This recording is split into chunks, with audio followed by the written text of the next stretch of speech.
Muhammad Rijal Fadila, Sabtu 30 November 2013 dalam Liputan 9. Berita pertama, masa pemulangan haji kloter 40 embarkasi Jakarta gelombang kedua mengakhiri masa pemulangan haji tahun 2013. Berikut beritanya. Beginilah suasana kedatangan jamaah haji kloter 40. Kloter ini mengakhiri pemulangan jamaah gelombang kedua. Sebelumnya, para jamaah diperiksa kelengkapan oleh petugas PPIA di Bandara Halim Perdana Kusuma. Tibanya di asrama Pondok Gede, para jamaah yang turun dari armada bus disambut kerabat dan sanak keluarga. Sekretaris petugas panitia ibadah haji mengakui proses pemulangan berjalan lancar sampai dengan kloter 40. Untuk embarkasi Jakarta Pondok Gede tahun 2013, total jumlah kloter sebanyak 40 kloter, di mana terdapat satu kloter tambahan. Untuk total jamaah embarkasi Jakarta Pondok Gede tahun 2013 itu berjumlah 17.836 jamaah. Jamaah haji kloter terakhir Jakarta mengambil koper dan air jam-jam di asrama haji Pondok Gede. Setelah itu, jamaah dijemput masing-masing oleh keluarga. Arif Rahman Hakim melaporkan dari asrama Pondok Gede, Jakarta. Berita selanjutnya dari PT Kereta Api Indonesia. PT Kereta Api Indonesia menyarankan agar masyarakat menggunakan tiket multi-trip untuk menaiki kereta komuter lain. Tapi, masih banyak masyarakat yang menghiraukan acuan PT Kereta Api Indonesia tersebut. Berikut beritanya. Selamat siang pemirsa, saat ini saya sedang berada di stasiun Manggarai, Jakarta. Di sini kita akan melihat reaksi serta tanggapan dari para penumpang kereta api terkait dengan sistem tiket elektronik yang baru saja beberapa bulan ini dijalankan. Pemberlakuan sistem tiket elektronik komuter lain sudah dijalankan sejak awal Juli lalu. Meski awalnya terjadi kebingungan tentang cara pemakaiannya, namun kini nampaknya masyarakat sudah mulai terbiasa. Bahkan banyak yang mengapresiasi kebijakan PT Kereta Api Indonesia tersebut. Bagus. Sementara saya sudah cukup sih sebenarnya. Mungkin kereta apinya, gerbongnya mungkin lebih di fasilitasnya. Tiket elektronik terdiri dari dua jenis. Ada tiket harian berjaminan, yaitu tiket untuk satu kali perjalanan dengan harga meliputi tarif tujuan dan jaminan kartu sebesar Rp5.000.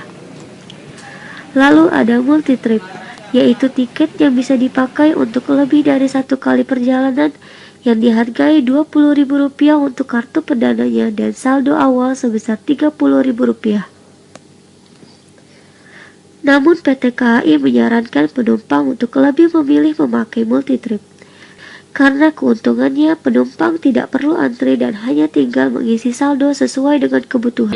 Jaminan ini sebenarnya untuk yang pertama mengurangi hilangnya tiket elektronik seperti ini.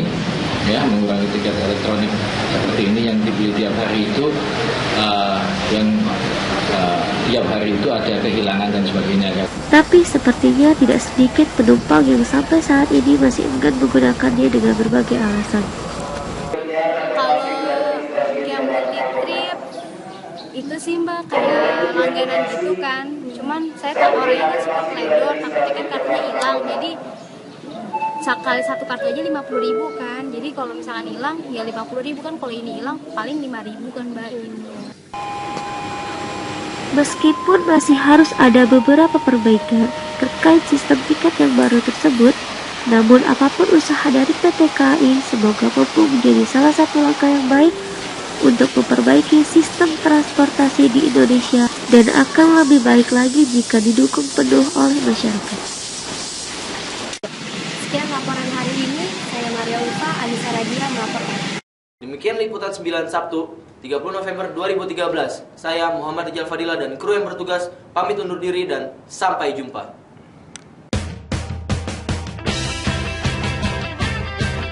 Hai, balik lagi bersama kita Ica dan Ani di acara Kelayaban Minggu.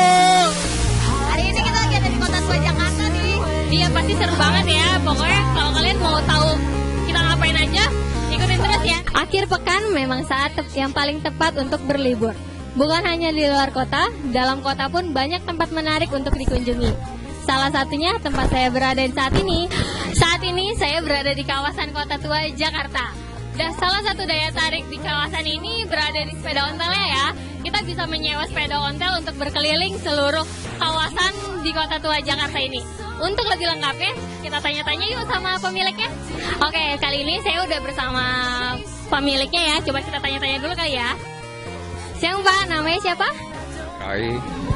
Sejak kapan sih Bapak mulai menyewakan sepeda ontel ini? Bapak mulai menyewakan sepeda ontel mulai tahun 2007 akhir. 2007 akhir. Kenapa sih Bapak tertarik buat nyewain sepeda ontel ini? Kan banyak buat yang di keliling-keliling di kawasan ini lebih banyak tempat yang lain. Kenapa harus sepeda ontel gitu? Ya, Bapak tertarik bisa ikut paguyuban organisasi Kota Tua karena banyak pengunjung, banyak foto-fotografer. Akhirnya Bapak tertarik ikut menyewain ontel wisata Kota Tua. Nah, Kota Tua itu ada tarifnya, kalau setengah jam bisa 20 atau 15, kalau keliling-keliling Kota Tua 40.000. Oh gitu. Berapa banyak sih sepeda yang Bapak miliki di sini? Apa ini punya Bapak sendiri atau punya teman juga? Sepeda yang saya miliki cuma 3 sepeda. 3 sepeda yang 3 punya teman saya. Itu Bapak tergabung sama klub sepeda gitu nggak sih? Komunitas kan ada sepeda ontel, komunitas sepeda ontel gitu. Bapak tidak bergabung komunitas ontel wisata, tapi Bapak ikut gabung paguyuban organisasi Kota Tua. Oh gitu ya, udah terima kasih ya Bapak atas wawancaranya. Cukup segitu aja kali ya wawancara kita sama Bapak pemilik sepeda ontel. Selanjutnya kita cari pengunjung yuk buat wawancara. Siapa tahu ada yang lebih menarik-menarik gitu. Oke, sekarang gue udah ketemu nih yang mau nyewa sepeda ontel. Coba kita tanya-tanya kali ya. Halo, namanya siapa? Imu. Namanya Imu. Seberapa sering sih kamu ke Kota Tua ini? Baru 3 kali. Baru 3 kali. Terus apa sih alasan kamu buat milih mau nyewain sepeda ontel? Apa sih tertariknya, apa kelebihannya? Lucu aja lihat warna-warnanya, warna-warni. Terus kalian nggak capek jalan-jalannya muter-muter. Oh gitu ya. Udah terima kasih ya. Segitu aja kali ya liputan kita hari ini. Sekarang kita berbalik ya ke Ica. Ica juga lagi liputan nih. Coba kita lihat lebih seru kayaknya.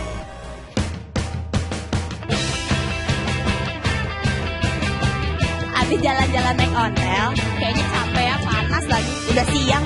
Kayaknya enaknya kalau kita makan siang dulu kali ya. Nih, ada kedai seni Jakarta. Yuk, masuk. Nih, ada menunya nih. Kayaknya sih ngeliatnya murah-murah ya. Tuh, kayaknya. Yuk, pesan aja.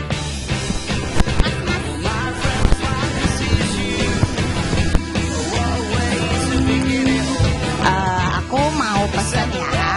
Tapi sebelum pesan kita ngobrol-ngobrol dulu kali ya.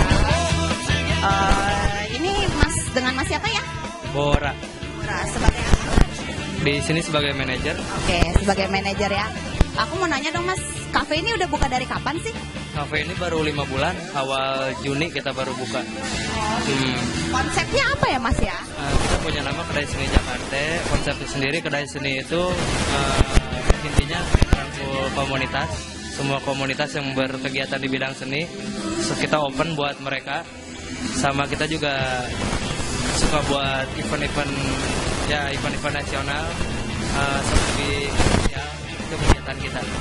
Oh, terus kok ini hanya lukisan sketsa ya Mas ya? Yang ownernya yang punya anak seniman apa gimana ya Mas ya? Ya, kebetulan pemiliknya juga seorang seniman.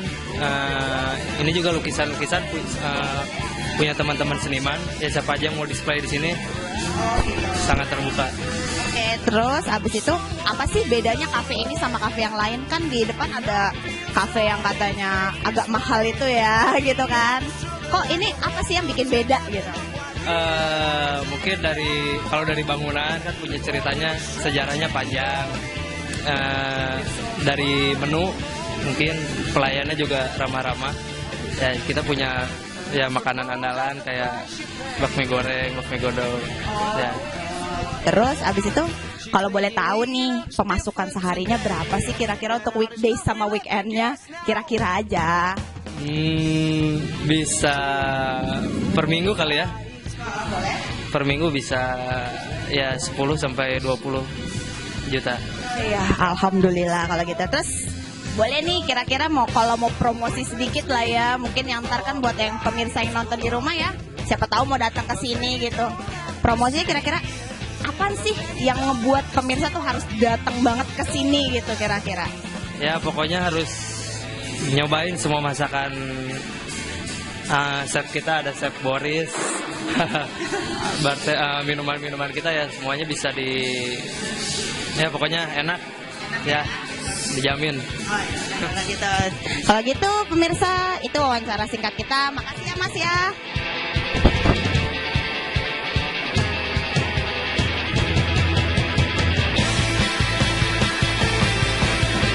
Nah, sekarang kita mau tanya-tanya sebentar nih sama pengunjung yang ada di sini. Minta izin dulu kali ya.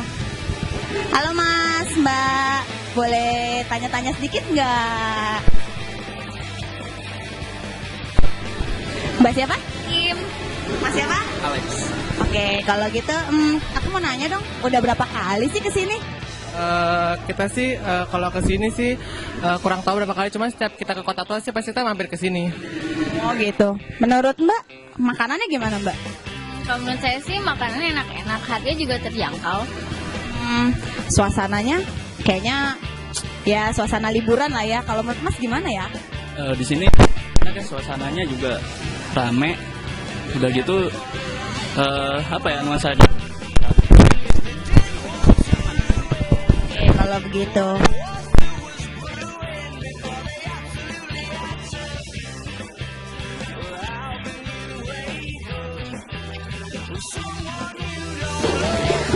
Jalan-jalan udah, naik sepeda hotel udah, makan udah, istirahat udah. Kalau gitu kayaknya kita pulang aja ya. Kalau gitu sekian ya liputan wisata kuliner dari acara clubbing. Dadah. Ya aja, durasinya udah habis nih. Udah kelamaan nih kita ya kayaknya. Udah jam 12. Ya hampir jam 12 lah ya, udah mendung pulang. Kita cari mami. Iya, nanti anak-anak sini mendingan pulang deh, udah dicari mami, nanti hujan.